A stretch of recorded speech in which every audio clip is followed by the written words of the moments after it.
Welcome back student to my channel never stop learning. Hello students, तो आज लगभग 10 दिनों के बाद हम लोग फिर से मिल रहे हैं। आई होप कि आप सारे लोग फिट होंगे, फाइन होंगे। तो आइए अब हम लोग आज से फिर से नया ट्रेंड से स्टार्ट करते हैं। तो अब जो हम लोग चैप्टर पढ़ने वाले हैं, अभी तक हम लोगों ने क्या क्या पढ़ा है, ये क्लास 10 के लिए बनाया जाने वाला वीडियो है। इसमें आपने देखा होगा अभी तक जो हम लोगों ने पढ़ा है उसमें ट्रिग्नोमेट्री हम लोगों ने कंप्लीट करा है। उसके बाद हम लोग एपी पढ़ चुके हैं।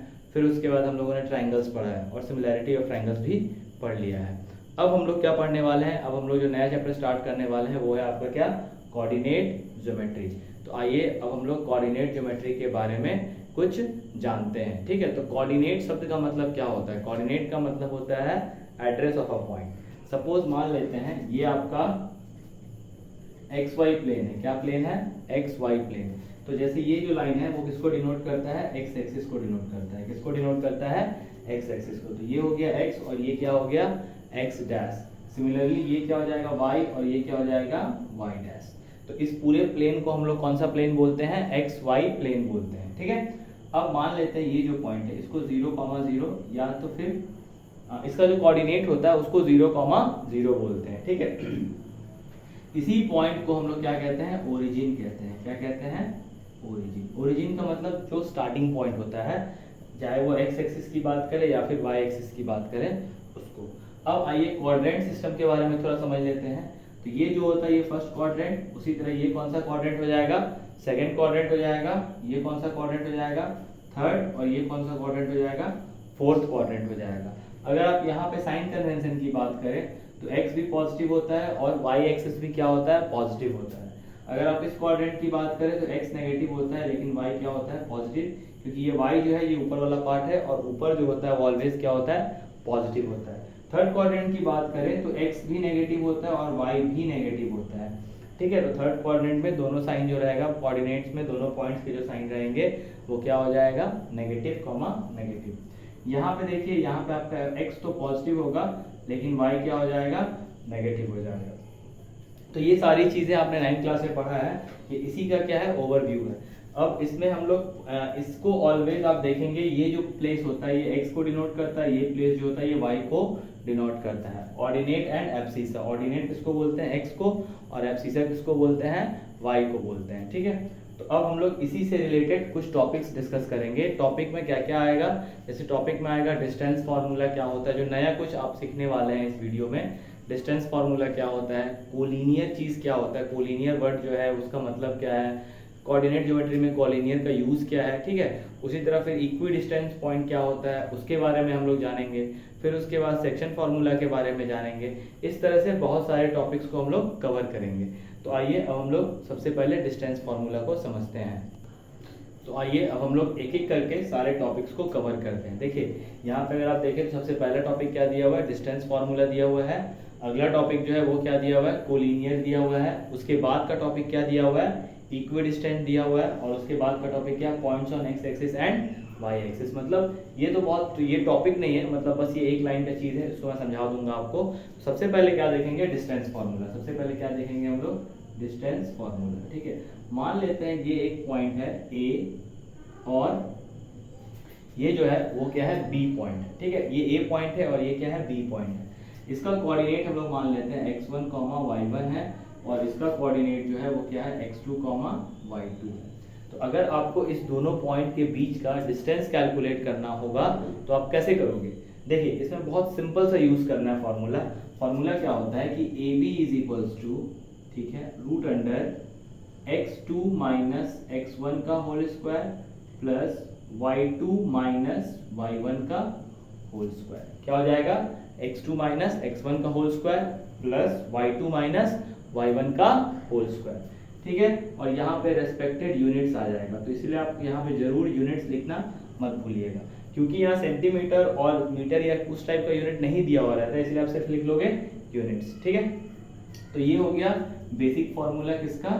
बताइए, डिस्टेंस फॉर्मूला। ठीक है, अब आ जाते हैं distance of a point. Distance of a point from origin. मान लीजिए, बहुत सिंपल सा लॉजिक है इसमें। सपोज मान लेते हैं ये आपका क्या है? एक्स वाई प्लेन है। क्या है? एक्स वाई प्लेन है। ठीक है, तो इस एक पॉइंट यहाँ पे है और एक पॉइंट यहाँ पे है, और मान लो आपके पास ये मान लेते हैं O है और ये मान लेते हैं A है। तो अगर आपको OA का डिस्टेंस निकालना होगा तो कैसे कैलकुलेट करेंगे? तो सबसे पहले आप इतना समझ लो कि इसका कोऑर्डिनेट हम ले लेते हैं x1, y1, और इसका कोऑर्डिनेट, क्योंकि ये ओरिजिन है तो इसका जो है कोऑर्डिनेट वो फिक्स होगा। फिक्स क्या होगा इसका कोऑर्डिनेट? 0, 0। ठीक है, तो अब हम लोग को OA का क्या निकालना है? डिस्टेंस निकालना है। तो OA का डिस्टेंस कैसे निकालेंगे? तो OA बराबर क्या हो जाएगा? देखो ध्यान से, OA बराबर अगेन x2 माइनस x1, तो x2 यहाँ पे 0 है तो 0 माइनस x1 का होल स्क्वायर, प्लस y2 क्या है यहाँ पे? अगेन 0 है तो 0 माइनस y1 का y2 माइनस y1 का होल स्क्वायर। मतलब आप मान के चलो ये क्या हो गया आपका? 0 है और ये क्या हो गया? y1 है। ठीक है, अब इसको थोड़ा सा और सॉल्व कर लेते हैं। तो कैसा हो जाएगा? ये x1 माइनस का है तो स्क्वायर करोगे तो क्या मिल जाएगा आपको? प्लस मिल जाएगा। तो यहाँ पे क्या हो जाएगा? x1 का स्क्वायर। सिमिलरली इधर भी क्या हो जाएगा? y1 का स्क्वायर। लेट सपोज आप इसको एक और पॉइंट सिंपल अगर आप x, y मानते हो तो उस केस में यहाँ पे यही वाला फॉर्मूला कन्वर्ट होकर के क्या दे देगा आपको? x square plus Y square. तो ये बेसिक चीज है और यहाँ पे रेस्पेक्टेड यूनिट रहेगा, बिल्कुल यूनिट लिखना कभी मत भूलिएगा आप लोग। ठीक है, तो हमने यहाँ पे दो टाइप का डिस्टेंस फॉर्मूला पढ़ा है। एक तो नॉर्मल जब दो पॉइंट गिवन दिया रहता है उस दोनों पॉइंट के बीच का आपको डिस्टेंस कैलकुलेट करना है, वो फाइंड आउट करना सीखे हैं। दूसरा, किसी भी पॉइंट का ओरिजिन से, ओरिजिन मतलब ये वाला पॉइंट, यहाँ से जो डिस्टेंस होता है उसके लिए फॉर्मूला क्या लगाना है? X square plus Y square लगाना है। ठीक है, तो इसका जो है ये distance of a point from origin और ये distance between any two points है। अब हम लोग पढ़ेंगे आगे, क्या पढ़ेंगे? कोलिनियर क्या होता है और कैसे इसका यूज कहाँ कहाँ है। देखिए अब हम लोग क्या पढ़ने वाले हैं, कोलिनियर क्या होता है उसको समझते हैं। मान लेते हैं कोलिनियर, जो कि आप देख रहे होंगे को और लीनियर से मिलके बना हुआ है। किससे मिलके बना हुआ है? कोलिनियर। लीनियर मतलब क्या होता है? आप पढ़े होंगे स्ट्रेट लाइन। लीनियर का मतलब स्ट्रेट लाइन, और को माने सेम, मतलब सेम लाइन पे अगर बहुत सारा पॉइंट लाई करेगा तो उसको हम लोग क्या बोलेंगे? The points are collinear. तो अगर आपके पास सिंपली क्या दिया हुआ है? तीन पॉइंट दिए हुए हैं, दो पॉइंट नहीं, दो पॉइंट से तो सिंपली हम लोग हर दो पॉइंट कोलिनियर ही कहलाएगा। ठीक है, आप ऐसा नहीं बोल सकते हो कि ये दो पॉइंट कोलिनियर नहीं है, क्योंकि अगर ये पॉइंट है और यहाँ एक पॉइंट है तो उसको जोड़ दिए, ये कोलिनियर बन गया। यहाँ पॉइंट रहेगा तो भी कोलिनियर बन जाएगा, यहाँ पॉइंट रहेगा तो भी क्या बन जाएगा? ये कोलिनियर बन जाएगा। दो पॉइंट से तो हम लोग को कुछ लेना देना नहीं है इसमें। बेसिकली हम लोग क्या जानते हैं इसमें? हम लोग इसमें 3 पॉइंट्स को लेंगे। तो मान लेते हैं एक पॉइंट ये ए है, ये मान लीजिए बी है और ये मान लीजिए क्या? सी है। 3 पॉइंट्स हम लोगों ने माना, क्या क्या माना? A B C. अब हम लोग को इसको बताना है कि ये तीनों पॉइंट्स कोलिनियर है या नहीं है। देखिए आप सिंपली अगर देखोगे तो ये देख के पता चल रहा है कि ये कोलिनियर है। ठीक है, लेकिन with the help of distance formula हम कैसे बता पाएंगे? अगर मान लीजिए आपके पास सिंपली 3 पॉइंट्स दिया हुआ है, ठीक है, A B C, order taken in order, मतलब ऑर्डर में दिया हुआ, सीक्वेंस में दिया हुआ, बस आपको क्या बताना है कि ये तीनों पॉइंट्स कोलिनियर है या नहीं है। तो कैसे बताएंगे? तो सबसे पहले आप क्या करोगे? आप ऐसे करके एक मतलब सिंपल सा एक रफली डायग्राम बना लोगे। ठीक है, तो ए बी सी ऐसे हमने बना लिया। ठीक है, अब सबसे पहले आप क्या करोगे? डिस्टेंस ऑफ ए बी निकालोगे। क्या निकालोगे? Distance of A B. ठीक है, फिर plus distance of A B निकालोगे, फिर उसके बाद क्या करोगे? डिस्टेंस ऑफ बी सी निकालोगे। क्या निकालोगे? Distance of B C. और जब आप इन दोनों के डिस्टेंस को क्या करोगे? ऐड करोगे, तो वो किसके इक्वल आना चाहिए? किसके इक्वल आना चाहिए? डिस्टेंस ऑफ AC के इक्वल आना चाहिए। किसके इक्वल आना चाहिए? Distance of AC। सबसे पहले आपने क्या करा? AB का डिस्टेंस फार्मूला से डिस्टेंस निकालेंगे, फिर किसका निकालेंगे? BC का निकालेंगे, फिर किसका निकालेंगे? AC का निकालेंगे। तब क्या करेंगे? AB और BC को ऐड करेंगे और फिर अगर देखेंगे वो AC के बराबर आया तो क्या हो जाएगा? कोलिनियर हो जाएगा। अब मान लेते हैं, जैसे सिंपली अगर आप इसको सिंपल से तरीका से समझो, अगर आपने इसका डिस्टेंस निकाला 4, इसका डिस्टेंस निकाला 3, और जब आपने AC निकाला तो आ रहा है 7, तो अगर आप देखो तो 4 प्लस 3 का वैल्यू अगर 7 आ रहा तो वो क्या हो जाएगा? कोलिनियर हो जाएगा। लेकिन ये हम लोगों ने ड्राइंग करके देखा है तो आपको ऐसा लग रहा है कि इजी है। नहीं, मान लेते हैं आपके पास सिंपली पॉइंट दिया हुआ है। ठीक है, और पॉइंट में जब आप AB के बीच का डिस्टेंस निकाले तो 4 आ गया, BC के बीच का डिस्टेंस निकाले तो 3 आ गया। लेकिन जैसे ही आप AC के बीच का डिस्टेंस निकालोगे, अगर मान लो 11 आ गया, तो फिर ये क्या होगा? ये तीनों पॉइंट्स क्या नहीं होगा? कोलिनियर नहीं होगा। ऐसा भी तो हो सकता है ना, पॉइंट्स, एक पॉइंट यहाँ, एक पॉइंट यहाँ पे, एक पॉइंट यहाँ पे है, या फिर आप ऐसे मान लो एक पॉइंट यहाँ है, तो कैसे हो गया, ये पॉइंट ऐसा बन जाएगा, ये मान लो ए है, ये मान लो बी है, ये मान लो सी है। तो मैं क्या बोल रहा हूँ, distance of A B, distance of A B निकाल लिए, फिर distance of B C, distance of B C निकाल लिए, फिर equal to distance of A C. क्या ये इसमें पॉसिबल है? आप इस तीनों इस पॉइंट्स को देख करके आप बता सकते हो कि ये तीनों पॉइंट कोलिनियर नहीं है। क्यों नहीं है? क्योंकि आप दोनों का डिस्टेंस ऐड करके देखोगे तो इसके बराबर नहीं आएगा। तो कोलिनियर का मतलब सिंपली एक शब्द में एक लाइन में हम लोग देखें तो क्या होता है, on same line on same plane. ठीक है, प्लेन तो नहीं, सेम लाइन में हो जाएगा। ठीक है, अब हम लोग इक्विडिस्टेंट पढ़ेंगे। इक्विडिस्टेंस होता क्या है, चलिए देखते हैं अब इक्विडिस्टेंस क्या होता है। तो इक्विडिस्टेंस समझने के लिए हम लोग क्या देखना होगा, ये एक सिंपल सा फिगर है। देखो ये एक परफेक्ट नहीं है कि मतलब आपको ऐसे ही समझना है, आप जैसे भी चाहो बना सकते हो। ये बस मैं आपको एक्सप्लेन करने के लिए ऐसे बता रहा हूँ। देखो आप अगर ध्यान से देखो तो ये पॉइंट P है। ठीक है, मान लेते हैं एक पॉइंट क्या है P और एक दो पॉइंट्स क्या है A और B। अब इक्विडिस्टेंस का मतलब क्या है कि ये जो P पॉइंट है ना, A से भी उसकी डिस्टेंस सेम है और B से भी उसकी डिस्टेंस क्या है, सेम है। ऐसा मान लेते हैं, चलो दिल्ली को ले लेते हैं। यहाँ पे दिल्ली एक टाउन है, सिटी है मान लेते हैं। उसका डिस्टेंस चंडीगढ़ से जो है, ये मान लेते हैं चंडीगढ़ है, और इसको क्या मानना है, कोई सिटी ऐसा बोलो सिंपल सी, मान लेते हैं इसको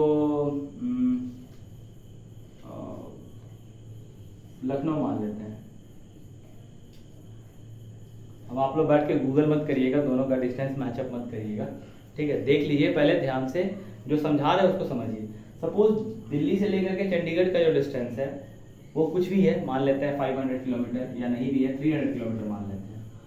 कितना मान लेते हैं अप्रॉक्स, ये हमको पता नहीं है, बस मैंने अज्यूम किया है। ठीक है, तो दिल्ली से चंडीगढ़ की डिस्टेंस कितनी है, 300 किलोमीटर। सेम फिर दिल्ली से लखनऊ की भी डिस्टेंस अगर हम लोग देखें तो मान लेते हैं कितना होगा, 300 किलोमीटर। ठीक है, हो सकता है इससे बहुत ज़्यादा हो या हो सकता है इससे कम हो, कम तो नहीं होगा, ज़्यादा ही होगा। तो ये जो पॉइंट है दिल्ली, वो क्या है, बीच में हो सकता है, बीच में पॉइंट है जहाँ से चंडीगढ़ और लखनऊ सेम डिस्टेंस पे, बीच में मिड पॉइंट भी नहीं रहेगा ये। ठीक है, मिड पॉइंट का तो मतलब सिंपल सा हो गया ना कि ये बीच वाला पॉइंट हो गया, इतना बराबर इतना, वो सेक्शन फॉर्मूला में पढ़ेंगे हम लोग। ये इक्वी डिस्टेंस है, इक्वल डिस्टेंस, इक्वी डिस्टेंस मतलब ये वर्ड कहाँ से आया है, इक्वल प्लस डिस्टेंस। ठीक है, तो दिल्ली जो है वो कहाँ से सेम पे है, चंडीगढ़ से भी उसकी डिस्टेंस सेम है, लखनऊ से भी उसकी डिस्टेंस सेम है।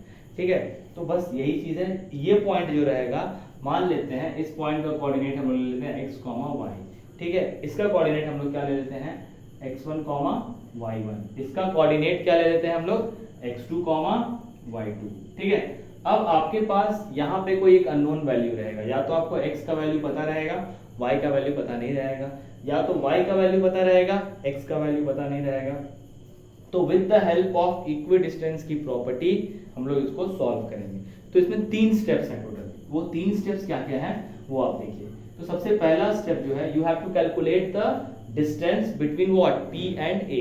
तो PA आपको फाइंड आउट करना पड़ेगा। तो #1 जो है वो क्या है, PA निकालना। ठीक है, या ऐसे लिख लीजिए, टू फाइंड PA एंड क्या निकालना, PB। सबसे पहले PA निकालना है एंड PB निकालना है, using what, using distance formula. ठीक है, तो आपको सबसे पहले क्या करना है, PA और PB निकालना है, किस फार्मूले का यूज करके, डिस्टेंस फार्मूले का यूज करके। और अब ऐसा नहीं है कि आप इसको निकालोगे तो 3 यूनिट आ गया, इसको भी निकालोगे तो 3 यूनिट आ गया, नहीं ऐसा नहीं है। इसमें एक ना एक वैल्यू क्या रहेगा, अननोन रहेगा। तो आप उसके बाद क्या करोगे, PA जो होगा वो किसके बराबर आएगा, PB के बराबर आएगा अकॉर्डिंग टू क्वेश्चन, क्योंकि जो P है वो क्या है, इक्वी डिस्टेंस है, किससे किससे, A और B से। तो आप जब PA निकालोगे ना तो आपकी वैल्यू रहेगी रूट में, किसमें आएगी वैल्यू, रूट में। क्यों, क्योंकि फॉर्मूला दिया हुआ है अंडर रूट x1 माइनस या x2 माइनस x1 का whole square plus y2 minus y1 का होल स्क्वायर। सिमिलरली आपका PB का भी जो वैल्यू आएगा वो किसमें आएगा, रूट में आएगा। ठीक है, तो #2 का जो स्टेप है वो क्या है, स्क्वायरिंग बोथ साइड। क्या है, स्क्वायरिंग बोथ साइड, मतलब आपको क्या करना है, बोथ साइड को स्क्वायर कर देना है। ठीक है, जैसे आप बोथ साइड स्क्वायर करोगे ना, मान लेंगे हम लोग क्या करेंगे, इसको स्क्वायर करेंगे। ठीक है, फिर उसके बाद क्या करेंगे, इसको भी स्क्वायर कर देंगे। तो जैसे ही आप स्क्वायर करोगे ना तो ये क्या हो जाएगा, कैंसिल हो जाएगा स्क्वायर से रूट। अब आपके पास जो रूट के अंदर की वैल्यू है वो मिलेगी और आप उसको क्या कर दोगे, अगला स्टेप 3 जो स्टेप है वो क्या हो जाएगा, इक्वेटिंग, क्या हो जाएगा, इक्वेटिंग बोथ साइड, है ना। बोथ साइड मतलब इक्वेटिंग तो ऑलरेडी हम लोग बोथ साइड को लेके ही चल रहे हैं, तो इक्वेटिंग बोथ साइड करोगे, और इक्वेटिंग बोथ साइड जैसे ही करोगे तो फोर्थ स्टेप में आपको क्या मिल जाएगा, values of unknown, values of unknown variable, जो भी अननोन वेरिएबल होगा वो यहाँ पे मिल जाएगा, वैल्यू ऑफ अननोन वेरिएबल। तो कुल मिला जुला के ये टोटल जो इक्वल डिस्टेंस का जो प्रॉब्लम आएगा आपके लिए वो क्या होगा, 3 स्टेप में डिवाइड रहेगा। ठीक है, 3 स्टेप क्या क्या होंगे, सबसे पहले आपको डिस्टेंस कैलकुलेट करना होगा, दूसरा क्या होगा, स्क्वायरिंग बोथ साइड करके उसको हटाना होगा, किसको, रूट को हटाना होगा। ठीक है, बहुत बार रूट हट भी जाएगा, लेकिन अगर रूट नहीं हटता है तो आप उसको कैसे करोगे, स्क्वायरिंग बोथ साइड करोगे। विदाउट स्क्वायरिंग बोथ साइड आप बिल्कुल रूट हटाना नहीं है। ठीक है, उसके बाद आप दोनों साइड को क्या करोगे, इक्वेट कर दोगे, और फिर चौथे स्टेप में क्या आ जाएगा, आपका वैल्यू आ जाएगा अननोन वेरिएबल का। अब ये देखिए, ये भी बहुत इसी से लिंक्ड है, मतलब ये जो है ना इक्विडिस्टेंस की प्रॉपर्टी से ही लिंक है। Points on X axis and Y axis, बहुत बार क्वेश्चन में दिया रहता है कि फ्रॉम एक्स एक्सिस, ये पॉइंट दिया रहेगा, from X axis point A and B are equidistance, मतलब या फिर A and B are equidistance from X axis. तो यहाँ जहां पे भी ये वर्ड यूज होता है ना एक्स एक्सिस, वहां पे आप आंख खोल करके कोऑर्डिनेट क्या लिख दोगे, x, 0। क्यों, क्योंकि x एक्सिस पे y का जो वैल्यू होता है, y कोऑर्डिनेट का जो वैल्यू होता है वो क्या होता है, 0 होता है ऑलवेज। जहां भी आप देखो x कोऑर्डिनेट पे जो वैल्यू होता है y एक्सिस का वो क्या होता है, 0 होता है। ठीक है, सिमिलरली y एक्सिस की अगर बात करें, जैसे दिया है कि point a and b are equal distance from y axis, तो y एक्सिस में आप क्या लिख दोगे, यहाँ पे वैल्यू 0, y लिख दोगे। ठीक है, तो इस तरह से आप क्या करोगे, x एक्सिस और y एक्सिस को सॉल्व करोगे। जैसे अब ये वाला पॉइंट अगर हम लोग मान लो यहाँ लिखते हैं सपोज, ठीक है, देखो यहाँ पे ध्यान से, अगर यहाँ हम लोग लिखेंगे x, 0, तो ये जो x है इसका वैल्यू आपको कैलकुलेट करना पड़ेगा। ठीक है, तो ये कैसे कैलकुलेट होगा, कैसे क्या करेंगे, ये क्वेश्चन आपको जब आप बनाएंगे क्वेश्चन तो समझ में आएगा। तो देखिए बोर्ड्स में या फिर आपके जो टर्म एग्जाम्स होते हैं उसमें क्वेश्चन कहाँ से आएंगे, एक क्वेश्चन तो यहाँ से जरूर रहेगा डेफिनेटली, क्योंकि ये दोनों चीज का यूज करके इसे क्वेश्चन करना है। ठीक है, यहाँ से भी रह सकता है। ठीक है, अब जैसे आपके पास, अच्छा एक और चीज है इसमें करने बताने के लिए, क्वाड्रिलेटरल्स बताने के लिए, चलो मैं इसमें इसी में कंटिन्यू कर लेता हूँ। मान लीजिए आपको टाइप्स ऑफ क्वाड्रिलेटरल बताना है। ठीक है, जैसे आपके पास ना 4 गिवन पॉइंट दे दिए रहेंगे, ठीक है, 4 गिवन पॉइंट्स दिया हुआ है और आपको क्या बताना है कि वेदर इट इज स्क्वायर और रेक्टेंगल, ठीक है, या फिर कोई क्वाड्रिलेटरल है या नहीं है, उस टाइप का कोई क्वाड्रिलेटरल। तो जैसे मान लेते 4 पॉइंट है, ठीक है, आपने क्या करा, 4 पॉइंट लिया, सबसे पहले आप उसको क्या किए, अरेंज कर दिए, क्या कर दिए, अरेंज कर दिए। ठीक है, अरेंज कैसे करेंगे, ऑर्डर्ड फॉर्म में करेंगे, मतलब जैसा सीक्वेंस दिया रहेगा उसी सीक्वेंस में अरेंज करेंगे। अब सबसे पहले आप क्या निकालोगे, AB का डिस्टेंस निकालोगे, किसका डिस्टेंस निकालोगे, AB का, फिर BC का निकालोगे, फिर उसके बाद CD का निकालोगे और फिर उसके बाद AD का निकालोगे। ठीक है, सारा डिस्टेंस निकल गया। अगर मान लेते हैं AB अगर BC के बराबर है, बराबर CD के बराबर है, AD के बराबर है, तो ये क्या हो जाएगा, स्क्वायर। नहीं, ये स्क्वायर डायरेक्टली आप नहीं कह सकते हो। क्यों नहीं कह सकते हो, क्योंकि ये सेम चीज किसके लिए फॉलो होता है, रोम्बस के लिए फॉलो होता है। किसके लिए फॉलो होता है, रोम्बस के लिए। तो स्क्वायर लाने के लिए क्या करना होगा, हम लोग को डायगोनल निकालना होगा। क्या निकालना होगा, diagonal. AC is equal to what, BD। अब ये चीज अगर मैच कर गया, ये चारों साइड्स आपस में इक्वल होने चाहिए और डायगोनल्स अगर इक्वल है तो आप क्या बोल दोगे, the following quadrilateral is what, is a type of square. तो यही इतना ही चीज है जो आपको फर्स्ट पार्ट में पढ़ना है कोऑर्डिनेट ज्योमेट्री का। क्वेश्चन यहाँ से जरूर आएगा आपके एग्जाम में। ठीक है, तो अब हम लोग अगले वीडियो में हम लोग क्या करेंगे, इससे रिलेटेड सारे के सारे जितने भी आपके पास प्रॉब्लम्स हैं वो शेयर करेंगे। तो तब तक के लिए आप क्या करिए, इस ये जो आपका इंट्रोडक्शन पार्ट है कोऑर्डिनेट ज्योमेट्री का, उसको देखिए और फिर अगले वीडियो में हम लोग क्या करते हैं, इसका जो क्वेश्चंस है, इस पे बेस्ड जितने भी क्वेश्चंस है, करीबन 10 to 12 क्वेश्चन है या 15 क्वेश्चन है, उसको हम लोग सॉल्व करते हैं। जो भी लोग बहुत दिन से चैनल को नहीं देखे हैं, जो नए आए हैं चैनल पे, जो पहली बार आ रहे हैं, वो प्लीज़ चैनल को क्या करिए, सब्सक्राइब करिए, शेयर भी करिए और अपने जो भी आपके व्यूज़ हैं, जो भी आप कमेंट करना चाहते हो चैनल पे, जैसे चैनल को कैसे ग्रो किया जाए, मतलब कहाँ कहाँ इसमें लूप होल्स है, तो वो आप जरूर लिख करके बताइए, ताकि हम उसको फॉलो करें और उस पर और अच्छे से काम करके अच्छे से अच्छे तरीके से आपके पास वीडियो प्रेजेंट करें। और चलिए इस वीडियो में हम लोग इतना ही रखते हैं। Have a good day.